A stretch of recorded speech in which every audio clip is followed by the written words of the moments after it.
Hi everyone, my name is Gabinan. Today I'll be presenting our paper titled Automatically Identifying Shared Root Causes of Test Breakages in SAP HANA. This work was done by 6 authors from KAIST, University of Luxembourg, and SAP Labs Korea. First of all, let me introduce our target industry software, SAP HANA. SAP HANA is an in-memory relational database system that was launched in 2010. It is now one of the popular commercial DB systems that is used by more than 32,000 of direct customers around the world. It is also a large-scale industry software consisting of more than 11 million of code lines that are mostly written in C and C++. SAP HANA's continuous integration system performs post-summit testing on a daily basis. Each daily test run collects all commits pushed during the day and builds them together. After that, more than 3,000 of test cases are chosen to be executed. If some test cases fail in this step, the CI system re-executes the failing test cases 3 times to identify the test breakages. If all reattempts fail, the failing test case is considered to be broken. In 2021, we observed that an average of 30 test breakages are produced in each daily test run. After those test breakages are identified, QA engineers inspect the failure context, such as an error message or stack trace, and then they assign a newly created or existing bug ticket to each of the test breakages. After that, each bug ticket is again assigned to the team or developer who is likely to be capable of handling the issue. Since this workflow relies on manual inspection, there is always room for human error. Therefore, duplicate bug tickets are sometimes created for the breakages caused by the same root cause. The issue tracker of SAP HANA actually anticipates this and allows developers to mark those duplicate bug tickets. We note that these redundant bug tickets waste not only human effort to inspect the failure, but also the computational resources to perform the bisection to find the bug-inducing commit. Therefore, to prevent the generation of redundant bug tickets, our work aims to identify the shared root causes of test breakages automatically. If we can precisely measure the similarity between 2 test cases, then we may identify the relevant pair of breakages. Here, we assume that the similarity between 2 test cases can be a good indicator of whether their breakages share the same root cause or not. Then the next question will be, how can we precisely measure the similarity between test cases? In our work, we use these 3 kinds of information of test cases. Static information is what we can obtain without running the target program, for example, source code or method name. Historical information is what we can obtain from the execution history of test cases. Lastly, dynamic information is what we can obtain from the actual execution of the target program, such as coverage data. From now on, let me introduce each information source in more detail. First, let's talk about static information. Among the many kinds of static information sources, we focus on the names of broken test cases because a test case name may directly reflect the test case's purpose and intention. Therefore, we compute the string similarity between the names of 2 test cases and use it as a proxy for the similarity between their breakages. Among the many ways of measuring the similarity between 2 strings, we use a token-based string similarity because a test case name usually consists of multiple tokens. This example shows how we tokenize a test case name using different tokenizers. Here, Ronin is an advanced tokenizer that is specifically designed for source code identifiers. After tokenizing a test case name into a set of terms, we use a vectorizer to map it into a vector space. Then the cosine similarity between the vectors becomes the similarity between the test cases. Please refer to our paper to see more details about the tokenizers and vectorizers. Next, let's talk about historical information of test cases. We assume that if two test cases have similar testing goals, then they may have similar execution results in the past. To compare the history of two test cases, we use the method proposed by Golaga and his colleagues. This example shows how it works. First, given a test case, we collect its past test results for a predefined history collection period, for example 7 days in this case. Here, P, F, and N denote passed, failed, and not executed respectively. After collecting those histories, we construct 4 types of test history vectors: failed, passed, broken, and repaired. The first 2 vectors, failed and passed, simply represents when the test case failed or passed like this. On the other hand, the broken and repaired vectors focus on the transitions in the test results. The broken vector represents the transition from passed to failed, while the repaired vector represents the transition from failed to passed. After constructing these 4 historical vectors, 2 types of history similarity can be calculated. The first one is a failed pass similarity that takes an arithmetic average of the similarity between failed vectors and the similarity between pass vectors. The second one is a broken repair similarity, which is an average of broken vector similarity and repair vector similarity. Let's move to the last one. To utilize dynamic information, we use the coverage of test cases, which is readily available in the HANA CI system. We assume that if the coverage of 2 test cases are similar, then the test cases may have similar testing goals, and consequently, they are more likely to fail due to the same root cause. When comparing the coverage of test cases, set or vector similarity metrics such as cosine or Jacquard are typically used. And here, the coverage of a test case is treated as a binary vector. In our work, in addition to those set and vector-based similarity functions, we also used a recently proposed hypergraph-based test similarity measure as well. For those who haven't heard about hypergraphs, a hypergraph is a graph whose edges can join any number of vertices. We modeled a coverage matrix as a hypergraph where each test case corresponds to a vertex and each program component corresponds to a hyperedge. For example, the coverage of file C, which is highlighted in blue, corresponds to this hyperedge that connects 2 test cases T2 and T1. In a hypergraph, a linkage between 2 vertices T and T' can be defined as a sum of reciprocal degrees of hyperedges that connect both T and T'. Nlink is a normalized version of link, so its value ranges from 0 to 1. And Nlink measures how close 2 vertices are, so it can be used as a proxy for the similarity between 2 test cases.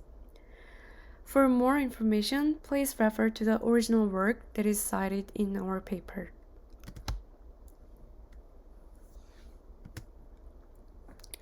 Here, we ask our first research question: how effective is each similarity function? We set the parameters for the similarity functions as follows. For the static information source, we vary the choice of tokenizer and vectorizer. We used two different tokenizers, elementary and running, and also two different vectorizers, count and TF-IDF. Also, as a baseline string similarity function, we evaluate the performance of Jaro-Winkler, which is an added distance-based string similarity function. For the historical information sources, we have two parameters. One is the history collection period, and the other one is the choice of the vector similarity function. We use three collection periods and also three similarity measures: cosine, Hamming, and Jacquard. For the dynamic information source, we use cosine, Hamming, Jacquard, and unlink to compare the coverage of two test cases. Please note that we tested all combinations of the parameters for each information source. Next, to construct an evaluation data set, we collected 6-month test results and bug ticket assignment histories from SAP HANA CI system.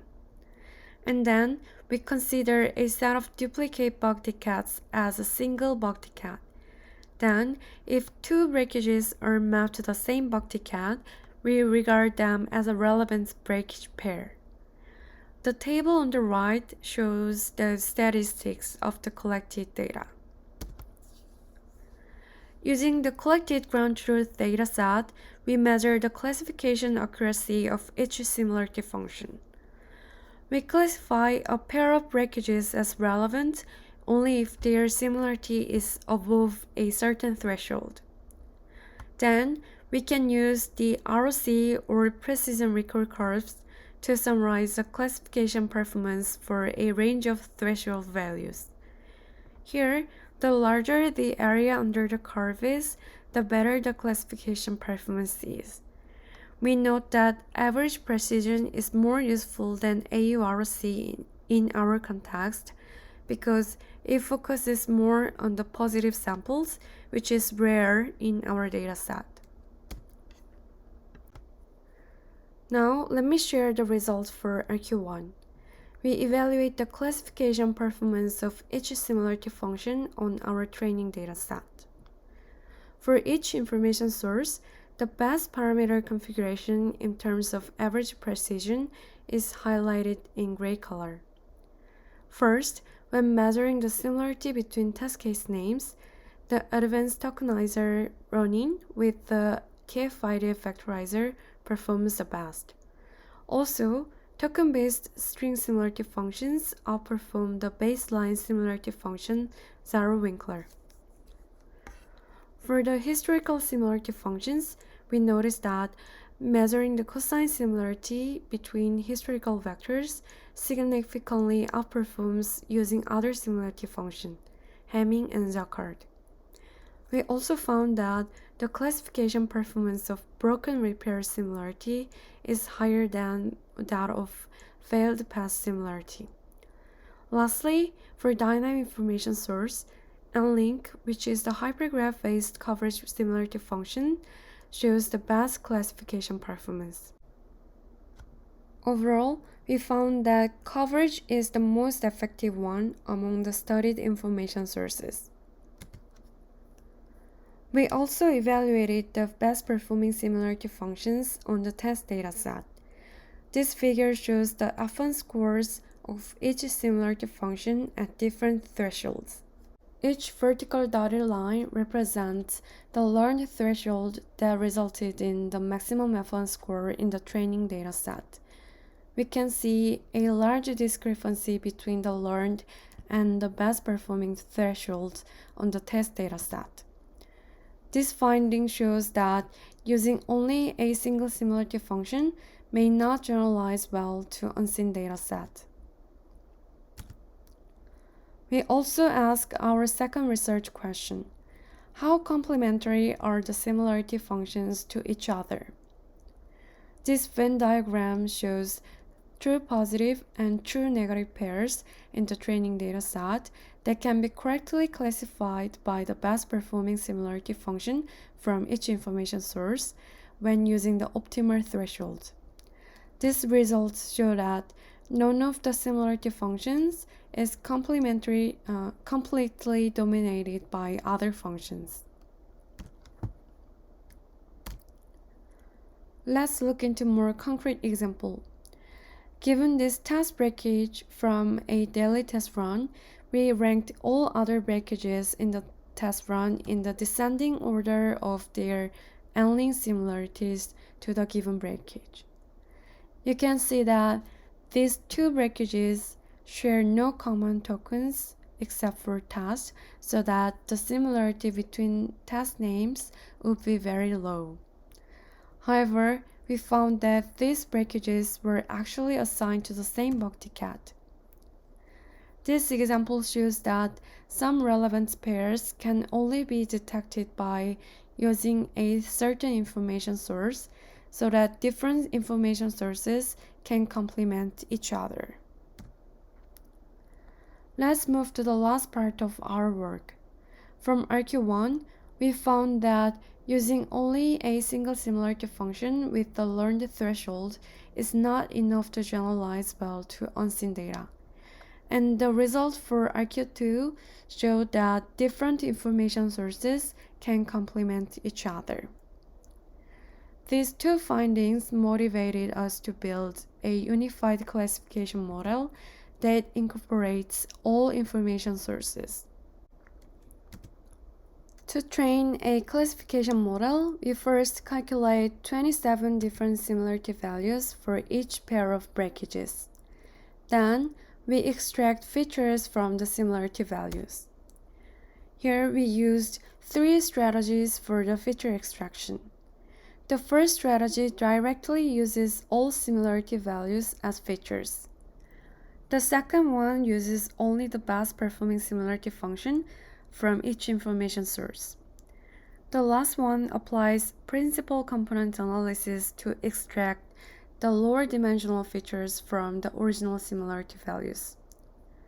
Using the extracted features, we train MLP classifiers. Here, we used a bagging ensemble method and compared it with the single MLP classifier. These bars show the F1 scores of the classification models for different feature extraction strategies.